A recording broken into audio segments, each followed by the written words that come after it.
Shrimad home remedies में आपका स्वागत है। और हम आपको बताएंगे शूर्पणखा श्री कृष्ण की पत्नी कैसे बनी, क्या रहस्य था। दंडकारण्य की स्वामिनी शूर्पणखा ने भगवान श्री राम के महत्वपूर्ण कार्य में बहुत सहायता की थी। निशिचर हीन करहु मैं भुज उठाए प्रण कीन, विनाशाय च दुष्कृतम। जनमानस में शूर्पणखा की छवि राक्षसी होने, कामी होने, निर्ममता से नरसंहार करने की होने से वह घृणा की दृष्टि से देखी जाती है। करोड़ों जन्मों तक तपस्या करने के बाद भी ऋषि मुनियों को भगवत दर्शन के लाभ नहीं हो पाते हैं, परंतु इसने उनके दर्शन के साथ साथ बातें भी की तथा श्री राम ने उसकी लक्ष्मण से भी बात करवाकर भक्ति रूपा आधा शक्ति जगत जननी सीता माता के दर्शन भी करवा दिए।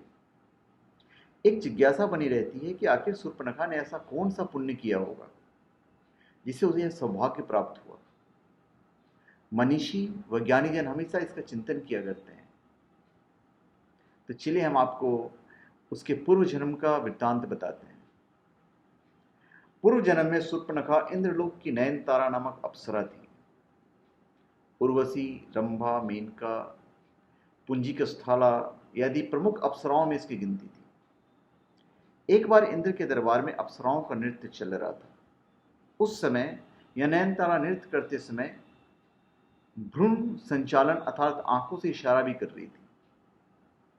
इसे देख इंद्र विचलित हो गए और उसके ऊपर प्रसन्न हो गए। तब से नयनतारा इंद्र की प्रेयसी बन गई।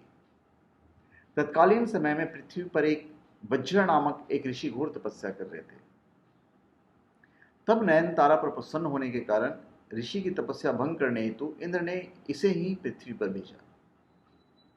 परंतु वज्र ऋषि जो तपस्या कर रहे थे, तपस्या भंग होने पर उन्होंने उसे राक्षसी होने का श्राप दे दिया। ऋषि से क्षमा याचना करने पर वज्र ऋषि ने उससे कहा कि राक्षस जन्म में ही तुझे प्रभु के दर्शन होंगे। तब वही अप्सरा देह त्याग के बाद शूर्पणखा राक्षसी बनी। उसने दृढ़ निश्चय कर लिया कि प्रभु के दर्शन होने पर वह उन्हें प्राप्त कर लेगी।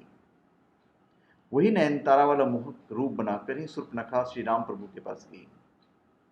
परंतु एक गलती कर बैठी, वह यह कि पर ब्रह्म प्रभु परमात्मा परात्पर पर ब्रह्म को पति के रूप में पाने की इच्छा प्रकट कर दी।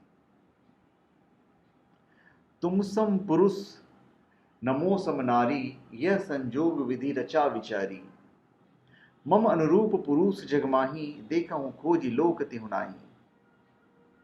तात अब लगी रहूं कुमारी, मनु माना कपियो तुम्हें निहारी। पर ब्रह्म को प्राप्त करने की एक प्रक्रिया होती है। भक्ति या वैराग्य के सहारे पर ब्रह्म को प्राप्त किया जा सकता है। शूर्पणखा भक्ति रूपा सीता माता और वैराग्य रूपी श्री लक्ष्मण जी के पास न जाकर सीधे ब्रह्म के पास चली गई। यह उसकी सबसे बड़ी गलती थी। वह तो डायरेक्ट श्री राम की पत्नी बनकर भक्ति को ही अलग कर देना चाहती थी। इसके अलावा वैराग्य का आश्रय लेती तो भी प्रभु को प्राप्त कर सकती थी, परंतु वैराग्य को भी नकार कर अर्थात वैराग्य रूपी श्री लक्ष्मण जी के पास भी न जाकर एवं अहंकार में आकर सीधे प्रभु के पास चली गई। उसमें अहंकार आ गया। वह कहती है, संपूर्ण संसार में मेरे समान कोई नारी नहीं है। इसका अर्थ यह हुआ कि समस्त संसार में आपकी पत्नी बनने लायक मेरे समान कोई नारी नहीं है। अहंकारी को प्रभु मिलन संभव हो ही नहीं सकता। फिर भी उचित प्रक्रिया का ज्ञान कराने के लिए उसे वैराग्य रूपी लक्ष्मण के पास भेजा गया ताकि उसे प्रभु मिलन की सही प्रक्रिया ज्ञात हो सके। शूर्पणखा जैसी गलतियां कई बार हम लोग भी करते हैं। जैसे प्रभु के मंदिर के जाने पर हम लोग जहां अगरबत्ती का खाली पैकेट, नारियल की पॉलीथीन, माचिस की तिल्ली, दूध चढ़ाकर दूध का खाली पाउच मंदिर परिसर में डस्टबिन में न डालकर जहां तहां फेंक देते हैं। चैनल गेट में अगरबत्ती लगा देते हैं। नियत स्थान को छोड़कर पीढ़ी पर भी दीपक लगा देते हैं, या भगवान के पैर के पास है शिव जी की जलाधारी के ऊपर भी दीपक रख देते हैं। इस प्रकार के 32 भागवता अपराध होते हैं। 32 तरह के अपराध होते हैं। मंदिरों में जाकर इन 32 अपराधों में से एक भी अपराध यदि कोई करता है तो उस पर भगवान की कृपा नहीं होती, अपितु ईश्वर का कोप भाजन अवश्य बन जाता है। वैरागी लक्ष्मण ने सोचा कि राक्षसी को वैराग तो आ नहीं सकता, अतः उसे पुनः प्रभु के पास भेज दिया। तब प्रभु ने कहा कि मैं तो भक्ति के वश में हूं। तब शूर्पणखा भक्ति रूपी सीता माता के पास गई, सीता मैया के पास, परंतु वहां भी एक भगवत अपराध कर बैठी। सोचा प्रभु इस भक्ति के वश में है, अतः मैं इस भक्ति को ही खा जाऊं, भक्ति को ही नष्ट कर दूं, जबकि नियम यह है कि सदा भक्ति बढ़ाओ, संतन की सेवा। अतः लक्ष्मण जी ने क्रोध में आकर उसके नाक कान काटकर अंग भंग कर दिया। तब शूर्पणखा के ज्ञान चक्षु खुल गए और प्रभु के कार्य को पूरा कराने, विनाशाय च दुष्कृतम के लिए उनकी सहायिका बनकर प्रभु के हाथ से खर, वदूषण, रावण, कुंभकर्ण, मेघनाथ आदि निशाचरों को मरवा दिया और प्रभु प्राप्ति की उचित प्रक्रिया अपनाने के लिए पुष्कर जी में चली गई और जल में खड़ी होकर भगवान शिव का ध्यान करने लगी और रुद्रेश्वर को प्रणाम किया। अभी